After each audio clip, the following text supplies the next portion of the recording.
నమస్తే, welcome to reflection news.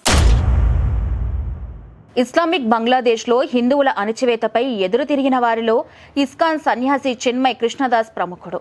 తప్పుడు ఆరోపణలతో జైలు పాలైన ఆయన తీవ్ర అనారోగ్యంతో బాధపడుతున్నారు.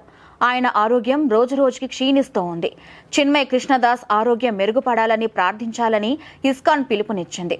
చిన్మయ్ కృష్ణప్రభు తీవ్ర అనారోగ్యంతో జైలులో ఉన్నారు. ప్రభుత్వం సరైన చికిత్స ఇవ్వడానికి చొరవ చూపడం లేదు. ఇప్పటికే 2 సార్లు ఆసుపత్రి పాలయ్యారు.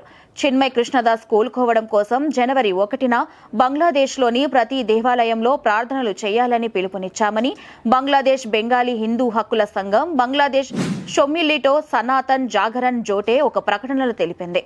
బంగ్లాదేశ్లో హిందువుల నిరసనలకు అండగా ఉన్నారని చిన్మయ్ కృష్ణదాస్ ని బంగ్లా ప్రభుత్వం టార్గెట్ చేసింది. అతడిని తీవ్రవాదిగా చూపాలని ప్రయత్నం చేసింది. శాంతియుతంగా నిరసనలు చేసిన తప్పుడు అభియోగాలు మోపి విమానాశ్రయంలో అరెస్ట్ చేశారు. నవంబర్ 25వ తేదీన హజరత్ షాజ్లాల్ ఎయిర్పోర్ట్లో అరెస్ట్ చేశారు. బంగ్లాదేశ్ జాతీయ పతాకాన్ని అవమానించారంటూ చాతోర్గాం కోర్టు కృష్ణదాస్ ను జైలుకు తరలించాలని ఆదేశించింది.